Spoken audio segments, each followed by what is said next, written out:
Hello, hello. Welcome back to the Sanibel Online Writers Conference. I'm super excited to introduce this next panel for you guys. Before we do that, though, I just want to remind you that we do have early bird registration with a big discount that's open right now.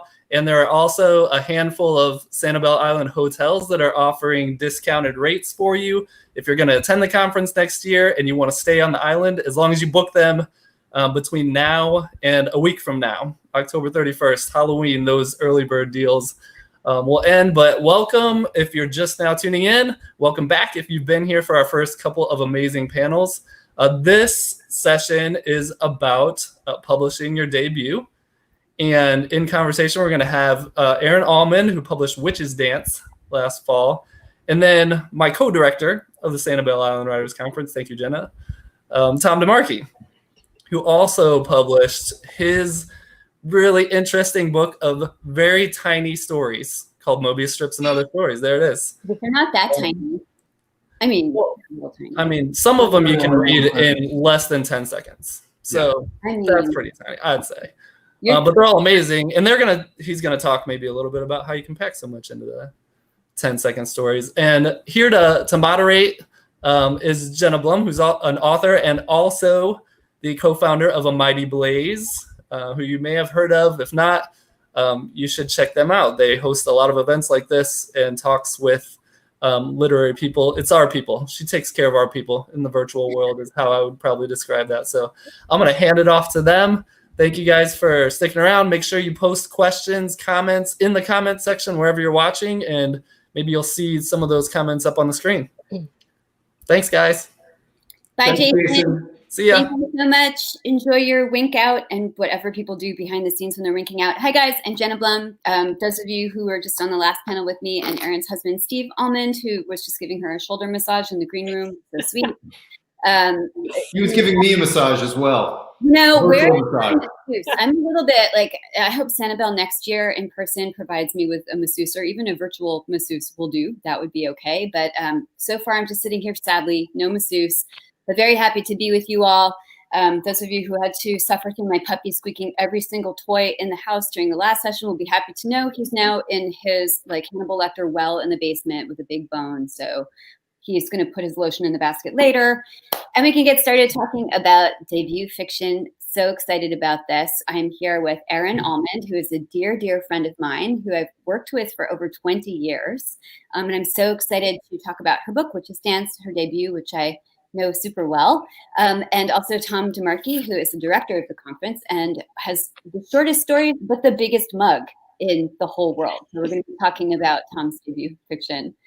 Those of us here on the Blaze envy Tom's mug. Look at my little tiny mug. Sometimes size matters. Sometimes in terms of the power of fiction, it does not matter. So I'm delighted to talk about this with you guys, and welcome, welcome.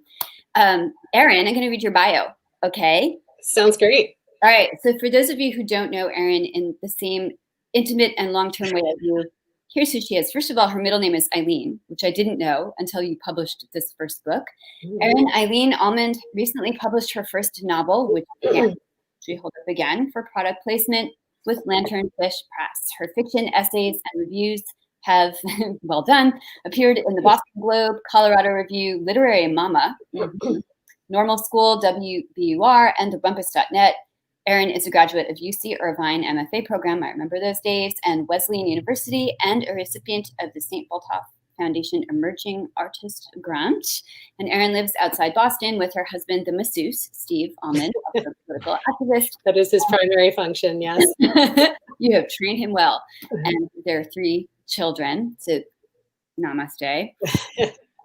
Tom DeMarchi, who I know for less time, but who I text a lot of obnoxious Bitmojis to, is the director of the conference. He teaches at the Department of Language and Literature at Florida Gulf Coast University, who is hosting our conference today, FGU. His work has appeared in the Writers Chronicle, the Miami Herald, the Quick Fiction, The Pinch, Gulf Shore Life, the Southeast Review, and other publications. When not writing, teaching, or sleeping, or cataloging his giant music collection, which is as vast as the stories are flash fiction, and the giant mug. You'll find Tom reading biographies of jazz musicians and dead presidents, watching his son, Charlie, play soccer, actually basketball, meeting with colleagues to discuss the conference, which he now directs. Because of his haircut and monochromatic fashion sense, he is often mistaken for a police officer. Although I think today you look quite literary. It must be the glasses. It must be the glasses, yeah. Although recently I've been mistaken for a retired police officer. Oh, even better, right? Yeah. I would have said, FBI myself, because I think you're kind of stealth, and I mean that as a compliment. So I would not guess cop, but I could be for all you know. It could just be a front. The whole conference is a front. I don't think so, because I think you have like way too many jobs as it is. I don't think anybody can really do that much. So I would love to, because you guys are both debuts, and I always want to give debuts a special spotlight. So I'm wondering if you could each read a short passage from your books, your respective books. Erin, may I hand the scepter to you first? Yeah, absolutely. Before I do that, I do want to just say how thrilled I am to be a part of the conference this year. I think Steve mentioned in the last panel that we've been coming as a family to this conference pretty much. He came solo the first year, and then every year after that, we were like, oh no, you have to take us with you. As our family grew and we added more children, we were so sad that it had to be canceled last year. And I'm so grateful that even in this year when so much has been taken away from us, that we can still come together as part of this community, online, in whatever way we have to. So I'm so thrilled to be here. And we're totally going to sign up early to come next year, because I'm just thrilled to be back in Sanibel too. And also, Jenna, I wanted to say that it's so fitting that you're moderating this panel, because it was almost exactly a year ago that my debut launched, and you were with me at my debut event at Belmont Books here outside Boston. So I feel like that was on October 22nd last year. So it's like we've come full circle a year later, and here we are. So the book is called Witch's Dance, and it's about a violinist who believes he is the reincarnation of Paganini, and the very complicated and erotically tinged relationship that he has with a young violinist. And there's also a third point of view character in the book, which is that young violinist's mother, Claire, who's a thwarted artist in her own right. So it's a novel that has 3 points of view. And Niccolò Paganini, who's a real historical figure, it plays a really interesting kind of imaginative role for each of the 3 main characters. They all have very particular fantasies about him. So when I was thinking of something that I could read, I thought, well, I'm going to read from the beginning of the book, because it introduces Niccolò Paganini, who he is, and kind of the mystery of his persona, which sort of then, I think, really informs the entire rest of the book. So I'll just start reading from there. Paganini. What do you think when you hear that name? If you know classical music, if you're lucky enough to be a fan of the violin, you might think of the Italian virtuoso Niccolò Paganini, widely recognized as the father of modern violin technique. You might know that Paganini was the first instrumentalist to tour widely as a solo act. You might have heard the legends about how he sold his soul to the devil, or how, mischievously fueling those rumors, Paganini arrived for his concerts in funeral carriages, dressed all in black. None other than Goethe saw Paganini perform in Hamburg in 1828 and swore he saw a little man standing in the shadows to the left of the violinist, directing his fingers and bow. But because you belong to the modern age, an age in which devils have become passé or at least predictable, it's possible you prefer a scientific explanation for Paganini's ability to play 3 octaves across 4 strings in a single hand span. Wow. There's always Marfan syndrome, a genetic disorder that often afflicts its sufferers with long fingers and extreme flexibility. But say you are none of these things, not a 21st century reader, not a casual admirer of the violin. Say instead that you are Philip Manns, a 23-year-old savant about to solo with the Boston Symphony Orchestra. Say you are at the end of a long tour, run down, ready to return to New York with your manager for a well-earned rest. Say you hate the guest conductor, Georg Dominy, an arrogant prig who interprets according to whim and who wears entirely too much product in his hair. Say that tonight's program is Paganini's Concerto No. 1 in D major, and you are considered the world's greatest interpreter of Paganini. In that case, the year must be 1984. And although your given name is Philip Mans, you must believe, despite how crazy it sounds, that you are Niccolò Paganini, or at least his reincarnation. It is your greatest pride and your greatest secret. You've told only your manager, and she's warned you not to tell another soul. I'll stop there. Thank you. Can we just agree that the rest of this session is going? You just keep reading. I don't have to say anything. You can just keep reading. No, because I want to read your book, Tom.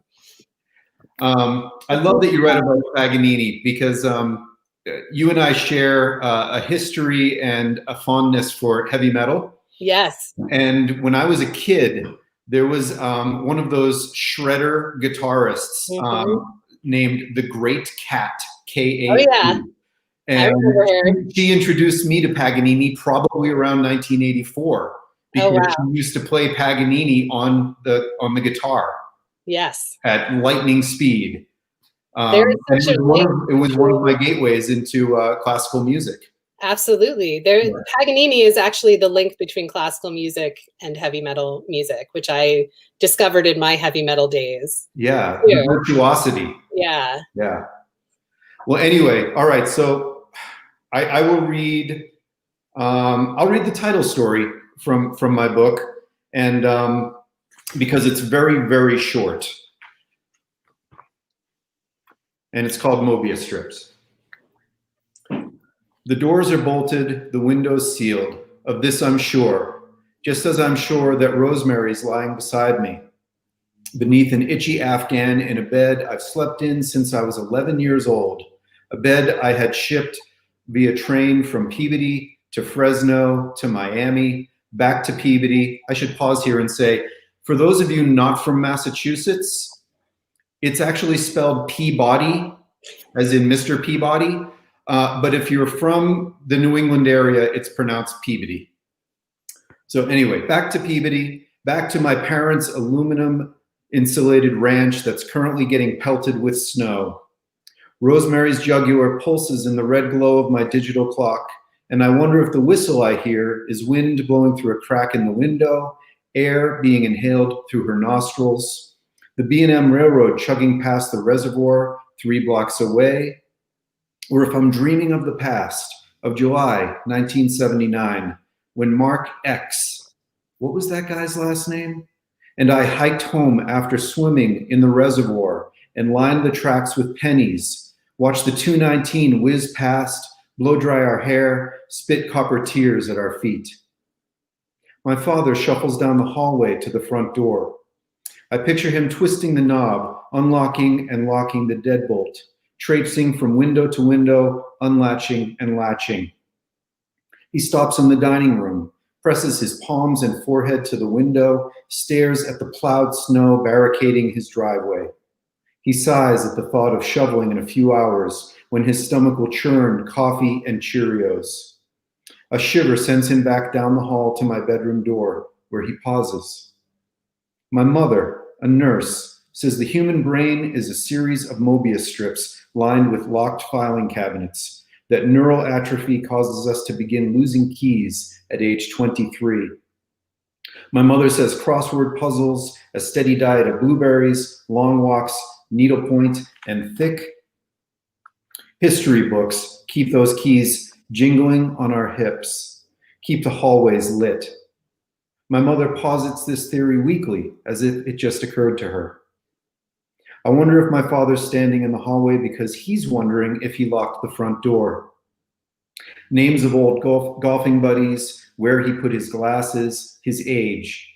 Just some of the things my father chases down dark hallways. I wonder if he wonders if he's showing signs of Alzheimer's, like Mr. Otto, a neighbor once arrested for pissing against the wall of the 7-Eleven, and who, like my father just last week, reported his car stolen after he'd forgotten where he'd parked. I wonder whether I'll remember this moment.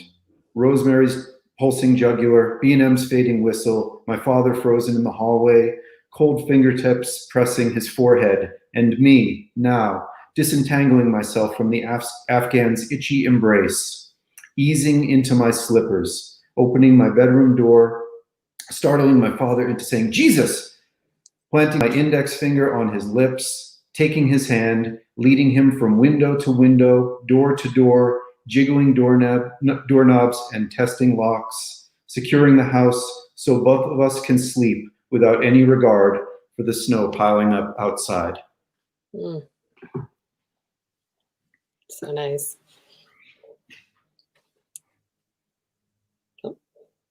Oh, I can hear you. Yes, well, Okay, I'm back. there you are. To mute myself so that I wouldn't be making like ooh ah noises during your readings, but they're so beautiful. And that one I like couldn't applaud afterwards just because it creates such a mood, and I didn't want to puncture the mood by applauding. It's almost like prose poetry, and I, as a rule, am not a poet. So to hear you read something that's prose poetry and just love it is such a testament to your skill as a writer. Mm-hmm. I think I probably wrote to you in a text message right after I finished reading the book. So I wanted to talk to you both about this being your debut novel, your first novel. Tom's is like sort of a collection of stories, but I feel as though it has a thematic river that flows through it. And Erin, yours is definitely a good old-fashioned novel. Points of view, it's like wonderfully thick and long and epic. I had sort of opposite ends of the spectrum experiences coming to your first work. Tom, I first read your collection in March when I knew that I was going to be coming to the conference and praying that it would still be on, and here we are. And I read it in 3 hours on my couch and I was trying to read it slowly because I feel as though the words are chosen with such care in these stories with infinite precision to elicit the maximum emotional response, and it's such a beautiful hat trick for a writer, but I couldn't help it. I gobbled the whole thing down, and then I was texting you impressions after each one, and I still think about lines from the stories, which is how I judge for myself as a reader a really good book. And I think, where did I hear that again? And I think, oh, it was in Tom DeMarchi's book. So I had this sort of newcomer's adoration of it. Erin's book, I first became acquainted with like years ago. So long. 15 years ago, maybe, in my first Grub Street novel workshop. Mm-hmm. Right? When I was like, obviously, like started teaching at age 15, because now I'm only 29. But Right, and I was a teenager, just somehow got into a grub class. You were into your heavy metal days. You still actually were wearing a short denim skirt. That I remember during that first workshop, and you did have much bigger hair in those days. But I had the great, great privilege of watching Erin's debut novel grow and shift over the years and change point of view characters and change narrational voices, yet still remain essentially itself about this virtuoso who thinks he's the reincarnation of Paganini, a young woman who's in love with him, the mother who also is in love with him, and the tangle they get into. Can you guys each talk a little bit about the genesis for your novels? Like, what was the origin point for each book? Erin, why don't you go first? Okay. So I was a failed musician. I started out as a violinist when I was a young kid and gave it up to play heavy metal guitar in my teens. And then came back to it in college, came back to violin in college. And I think I was always chasing after a virtuosity that was out of reach for me, but which I found absolutely compelling. So when I was playing violin, I wanted to play difficult classical pieces. It wasn't enough for me to sort of stay within what was really my lane in terms of talent. And then when I went to heavy metal, I wanted to play the virtuoso solos that I learned had their roots in classical music and sort of brought me full circle back to classical music. And then I got to the point, I was in my early 20s. I was I was younger than that. I was probably in my late teens, maybe around 19. I hadn't gone to college yet. I had a couple of years between high school and college where I was working at my local music store and sort of trying to figure things out. And I auditioned for and got into the local conservatory's diploma program, and I lasted all of about 2 weeks there. So I'm a conservatory dropout. And I think for me, part of the genesis of this story is sort of mining that grief that I had, that was something that I wanted so badly for myself, but didn't quite have it within myself to do. And as soon as I began seriously writing stories, violinists started walking across the page. So the first short story that I ever published was about a young violinist who breaks his hand. And, you probably already know enough of my story to like trace out, kind of the psychology of where that came from. So I think this novel in some ways had its genesis in that, and is sort of that writ on a much larger scale. I was also thinking about falling in love and kind of how so much of that is fueled by fantasy, and even kind of artistic coming of age, how we sort of imagine ourselves into this. And in my book, my characters' fantasies sort of to different degrees with the three characters sort of get them into trouble and take over the quote unquote real world of their lives. So I think it was sort of, this novel was the convergence of a lot of things that I was interested in and working out in my own life. But really, ultimately, I would say it comes from my love of music. All right. Well, I was going to say, you said that you're a failed musician, and then you kind of, I'm a failed everything. And, I thought I was going to be a businessman, then I thought I was going to be a lawyer, and I worked at a law firm for a year, and that disavowed me of that ambition. And one of my professors back in college said, well, you always wrote all those stories, and they were okay, like maybe you could do something like that. And I had taken part in a teaching program over the summer through Breadloaf. And I worked at Phillips Academy in Andover, teaching inner city kids creative writing. And then I taught in Lawrence at the Robert Frost Elementary School. And so I said, okay, well, maybe I can teach and write. And I enjoyed both, And so I thought I wanted to be a great novelist. So I was very, very attracted to the long form because I loved reading novels and loved getting lost in long, intricate narratives and multiple characters and subplots and everything. And so I spent 2 years writing what is probably the worst novel ever written. And thankfully it has gone unpublished and unseen. But, and then I think around 1994 or 95, there used to be this great quarterly called Story Magazine.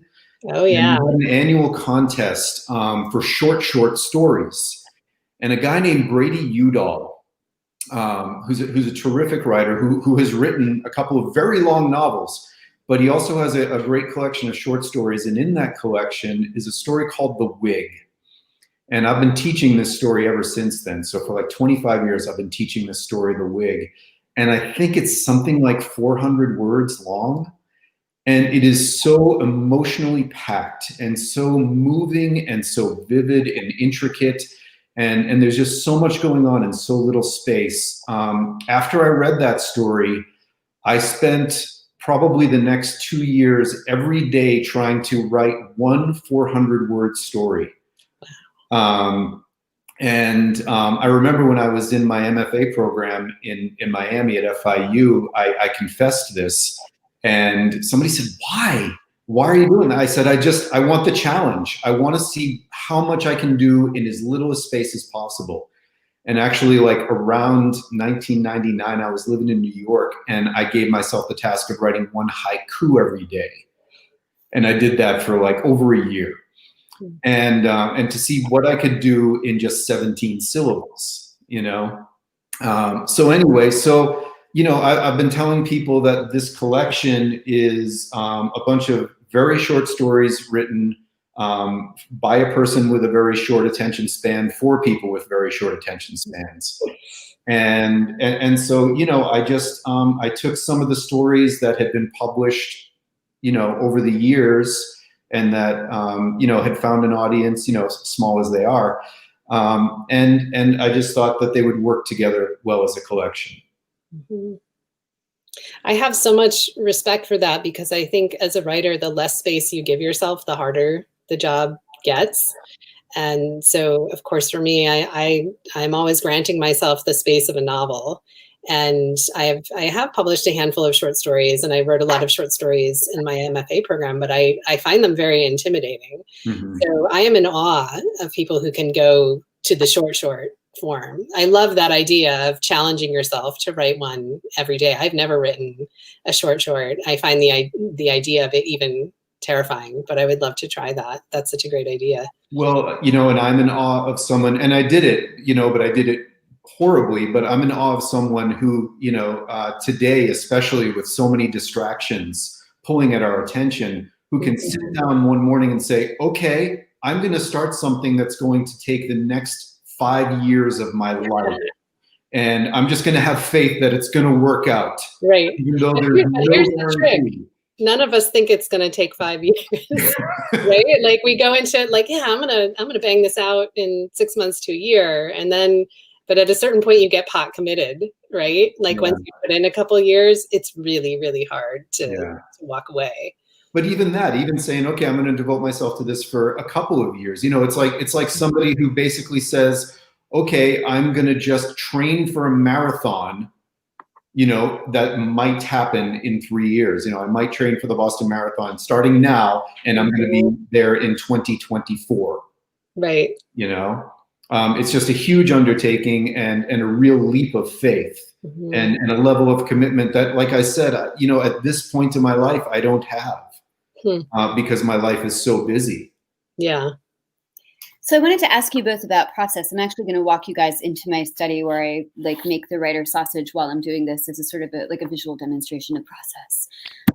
Actually, I have to plug in my Mac, but that was good. Right? So I wanted to know what sustained you during the writing process. Erin, for you, it is a marathon. Like with any novelist, it's this Herculean thing. And I kind of split the difference between you. When I sit down to write a novel, I can't think of it as a novel, or I would never do it because there's too much work and I'm essentially lazy. Like who wants to do that, right? So I have to back into it in short stories and snippets and then kind of build around it and fool myself that way. But what sustained you? And Tom, while you were writing your shorter pieces, were you envisioning that goalpost for it? Well, I used a sports ball word. That goalpost of, getting the collection published, and what was your ambition for it? So Erin, do you want to talk about what sustained you during the? Yeah, I mean, I think for me, it was really kind of being naive about how long it would take and sort of kidding myself that it would be much shorter. When I talk about how long this novel took me to write, I often round down and I'll say, oh, it took me about 10 years, but really you've already revealed it's closer to 15, but to be fair, I think a lot of that was me teaching myself how to write a novel because it was my first novel, and it was me sort of, I also have 3 kids who were born during that time, and sometimes I just like to be glib and say that it's 100% their fault that it took me as long as it took me to write. But I think there were times when I put it down for years because I did have moments where I thought, I would get through a draft and I would think, okay, this is the draft I needed to write in order to teach myself how to write a novel. Now I'm going to put this away. I know it's not publishable yet, and I'm going to go work on something else. And I did that probably at least 3 or 4 times. And then every time I would go to start a new project, I would realize that I was writing this book. Even if it seemed like it began as a completely different book, it would end up really kind of at the emotional core dealing with some of the same things that this novel was.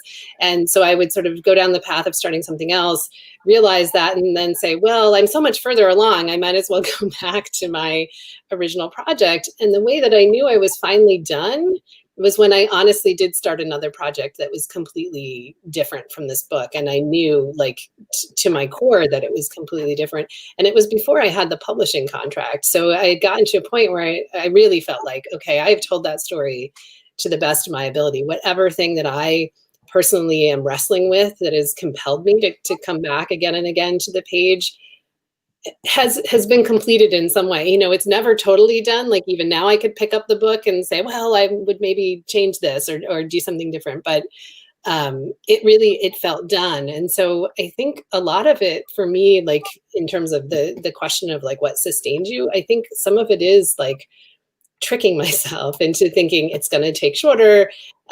Sometimes having the courage to put it down and walk away and see what happens, and then knowing that it's really right when I came back to it. I also am so blessed to have a community of writers who, you know, and Jenna, you're one of those people who kept me going over the years, who became invested in the book and would listen to me, you know, go on ad nauseum about it, or would read pages for me. So I feel like that, you know, I didn't do it in a vacuum. I really did it with the support of a writing community. I'm so grateful for that. Yeah, so I remember like the secret here is that Erin and I and a couple of our friends used to get together at my apartment for brunch when I had this sort of like basement garret apartment in Beacon Hill that was like 200 square feet, and we would sit and have brunch and talk about our novels in progress. And the brunches were so long that they would last 8 hours, and it would be dark outside, and somebody would inevitably say, "May I please have a snack? Because I'm hungry." That would be they take a really long time. I mean, they take a lot of like time and effort and scribbling on the wall. Tom, what about you? What about your process and your aspirations for the collection? I mean, the process was, like I said, I gave myself this weird task. I don't even know why I gave it to myself. I really do think I was trying to, you know, capture lightning in a bottle the way that I had seen other authors do it. You know, it was Brady Udall's story, The Wig. There was also Popular Mechanics by Raymond Carver, which I think is shorter than the story I just read, and incredibly powerful and heartbreaking. The story of a couple who is breaking up, and they basically use it's a retelling of the Solomonic tale from the Bible. You know, cut the baby in two, and they kind of literally do it. They play tug of war with their child because they're trying to hurt each other. And of course, you know, the moral of the story is it's always the children who get hurt when parents break up.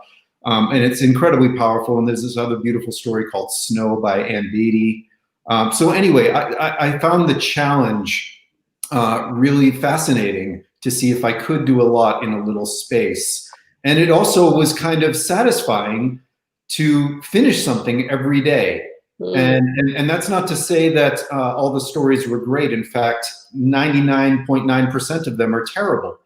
And luckily, again, they've not seen the light of day and nobody's read them. But I really liked the idea of feeling as if I'd finished something each day and that it was complete. And that's not to say I didn't go back and rewrite them to try to make them better than those initial first drafts. But it just felt more manageable than trying to go fresh every day to the same story and push it forward up that hill. And so I do have ambitions now to write a novel. And I hope that that's going to be my next project. And I'm sure that some of the short stories that I wrote over the years will make their way into the novel in some form, you know, either expanded or you know, cut back in some way just into scenes. We could talk about, I mean, I love all the talk about process, and there are so many questions in the chat about, you know, how do you overcome self-doubt? How do you overcome perfectionism? How do you keep yourself going? And I mean, this is like a panel that could go on all day just talking about process and about a sort of a writer encounter group. I feel like we have such a terrific audience for that. I also wanted to talk because both of you have, you know, brand new books that you put out into the world, which is such a feat. Right? Like a lot of us, myself included, had first books in the attic, second, third, fourth, fifth books in the attic. How did you get your books published? Somebody asked earlier in this sort of a slightly tongue-in-cheek thing, like, Erin, did it take you longer to actually write the book? An agent. But what would you do? What would you not do in terms of reaching out to get your book published? What was your process to publication like? And Erin, I can throw you that first. Sure. I mean, I think for me, part of the reason, like when I'm really honest with myself about why it took me so long to work on the book, was because I think there was a part of me that knew that when I finished it, I would have to put it out there and reveal myself and be vulnerable and show people what I've done. And so I think there was a part of me that sort of spent a long time trying to make it perfect before I put myself in that position. When it came time to, when I knew in my gut that it was done, you know, I really tried to follow the traditional route that people do, you know, wrote a query letter and queried agents. I talked to everyone I knew who had an agent and asked if they would recommend that I, you know, query their agent. So I asked a lot of questions. I crafted my query letter. I sent, you know, I don't even know how many at this point queries out. And Danielle Bukowski at Sterling Lord Literastics said yes, and she's amazing. And she's actually, to sort of talk very honestly about the process, I think the people who I knew who had recommended that I query their agents, they got me for, you know, I got read very quickly by those agents where I kind of had a personal introduction. So I would say that, you know, connection served me, but the agent that I ended up going with totally picked me out of the slush pile. So that wasn't actually how it finally worked for me. So, you know, I know that a lot of people talk about connections in the literary world and what those can do for you. And I think those are great and they might move things along quicker, but honestly, it's the work that gets you there in the end. And that was the case. And we clicked in terms of her editorial thoughts about the book. And, you know, we went through a round of edits together and then she submitted. And unfortunately, the major publishers that she submitted to did not take the book. And it came like very heartbreakingly close. Like there was an editor at a big house who really liked it, but couldn't sell the other people. And I think that actually happened a couple of times. And then I had this decision to make about like, well, you know, my agent said to me, maybe this is your second book. I had already started another book at that point. And she said, well, maybe just we go out with the book that you're working on now. And when that sells, if that does really well, we go back with this book and it becomes your second book. Or you can go to small presses with it yourself. And I think if I had not spent so long writing the book, I might have said, okay, I'll wait, I'll continue and see if I can sell the book, the second book to a larger press. But I think I had worked on it for so long and was so eager to get it out there and had talked to a number of other writers who said, you know, a lot of people, even people who've published with big houses are going to small presses now because they're, for whatever reason, the big houses aren't taking as many chances on debut authors or books that might be a little bit quirkier, and small presses are doing really interesting things. So I sort of half-heartedly began kind of submitting on my own. And I think like with finding my agent, it was another story of the book finding the right person at the right time. So Lanternfish Press is this great small press, women owned and run out of Philadelphia. They only publish, you know, I think maybe 5 or 6 books a year, but they're looking for books that sort of straddle the line between literary fiction and genre. And because my book, I wouldn't describe it as fantasy, it's not really a genre book, but it has elements of that. It was like it found its perfect home. It found its perfect editor. So I think the moral of the story is, you know, even when you're sort of have an idea of how you want the publishing process to go, and when you need to be open to, you know, your book has a home and you might not know what it is until you find it. That is an amazing story of dedication and perseverance. And I have to say that those of you who write, it's partly about the talent and putting the words together. But if you're not determined, you're not going to make it. Like you have to keep returning to the work, returning to the process. Tom, you're also published by a small press. So can you talk about your experience of migrating the book from a creative project to a published project? Absolutely, and I just want to say how impressed I am with Erin's grit and determination and perseverance in finally, you know, finding the right home for your book and finding somebody who gets what you're doing and who wants to celebrate it and get it out to a large audience. My story is almost the complete opposite. I have no grit, no perseverance. I'm incredibly lazy about my own career, really. You know, like I said, I wrote all these very short stories, and my highest ambitions were to publish some of them in obscure literary journals, you know, with audiences of like 25. Like I realized that novels, that's where it's at. You know, people write novels and they become the bestsellers and they become the movies and TV series and all that. And short stories, it's a very niche audience. And, you know, usually they say about poets, you know who reads poetry? Poets. And it's kind of the same with short stories. That, you know, it's short story writers read short stories. And I was kind of happy with that. But, you know, kind of like Erin, I was the beneficiary of having some connections. And John Dufresne, who is part of the Writers' Conference and who will be talking tomorrow on another panel with me and Beth Ann Fennelly, he publishes these wonderful writing guides, and one of them is called Flash! A guide to writing the very short story. And so he approached me and said, hey, I know you write a ton of flash fiction. Do you have any that you might want to lend to me that I can put in the book, you know, for some of the lessons, just as examples of how to write a certain kind of flash story? So I sent him a couple and he took them and they ended up in the book. And then Lynn Barrett, another one of the people who is a presenter at the Sanibel conference, contacted me, and she's actually also published some of my short fiction in the past, and she's been one of my great cheerleaders and champions over the years. I've known her for 25 years too. And she said, hey, the guys over at Rain Chain Press are taking submissions right now. They are specifically looking for very short stories to make a very short book. And I know that she had published with them before, so I sent them a query letter and I think maybe 40 pages worth of short stories. And a few weeks later, they sent me an acceptance and said, we want to publish it. And I couldn't believe it. You know, I was like, wow, this is terrific. And full disclosure, Rain Chain Press is run by Lynn's husband and son, Robert Morrison and James Barrett Morrison.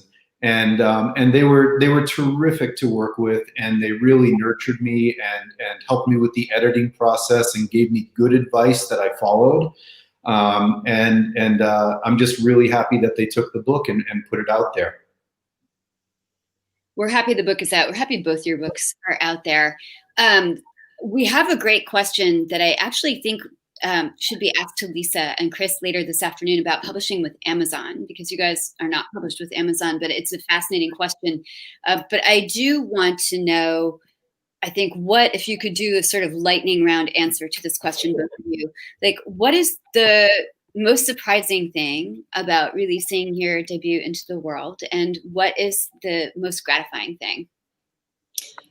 I would say the surprising thing for me was I had a lot of fear about doing public speaking engagements, because I really feel like I am the kind of writer, maybe like many others, who I'm most comfortable, you know, in my writing cave alone working on the page, and the thought of going out and having to speak was scary to me. And so I imagined for my debut, I thought, well, I'm going to do some of that because I have to, but really I thought I would be doing a lot of like social media stuff and publishing essays and kind of doing what I could from my writing cave. And what was surprising to me was really how much I enjoyed and loved and ended up loving doing the events. And, you know, they're always a little bit anxiety causing, because that's just who I am. And it's always going to feel like that for me. But being able to connect with readers and to, you know, interact with people who've read your book or who are interested in your book and talk with them is so gratifying. And it really sort of brought home to me that like there's this whole community of readers. And I, for years, had been a very enthusiastic participant of going to other writers' readings, and I loved doing that. It's partly how I met my husband. So it's brought a lot to my life, and to sort of experience it from the other side. So I think you never really know until you're in it, like how it's going to go. And if I could just offer any advice to people who are looking at putting a debut book into the world, is to just like be open. And you never know until you try something. Really, you might end up liking the things that you're most afraid of in the end. I love that. I know we're running out of time, so I will give my lightning answer. The most surprising thing is this. You know, it's so rare in your life that any of your dreams actually come true. And the fact that I have dreamt about being a published author for a long time, you know, for 3 decades, more than that, you know, The fact that it actually happened is so surprising it almost doesn't feel real still. And the most gratifying thing is, I mean, well, one, I'm finally a panelist at my own conference. For years, people have said, well, why aren't you ever a presenter at the conference? You run it. And I'm like, because I don't have a book out, so I don't feel like I'm qualified. Why would I take up a space if another author with books could be there? So the fact that I'm doing this is very gratifying. And the fact that what's really weird is so many people that I grew up with have contacted me. Like, I think most of the books that I've sold have been to either people who share my last name or who I grew up with in Peabody. And so many of them have written really nice notes to me about how they read my book. And some of them even think that they're in the book, and they might be. So that's been very gratifying. Okay, so for any attorneys out there, you didn't hear that. It's often I'm hearing and that I've experienced too, is that you get to connect with readers when you have put a book out into the world, which makes it all worth it. All of that slog and all of the doubt and uncertainty and perfectionism. So thank you, readers, for reading our books, and thank you for being here for this amazing panel. Thank you guys for your candor. Thank you for your beautiful books. I wish we had more time to talk about your journey to this place, but we're so glad that you're here. So. Yeah, well, I'm glad too. And I just want to say thank you, Jenna, for moderating this discussion and for keeping it focused. And Erin, thank you so much for sharing this time with me. I really loved hearing what you had to say. Yeah, same to you, Tom. What a pleasure this has been. Yeah. All right. Thanks again. Bye, everybody. Bye, guys. Bye. Thank you.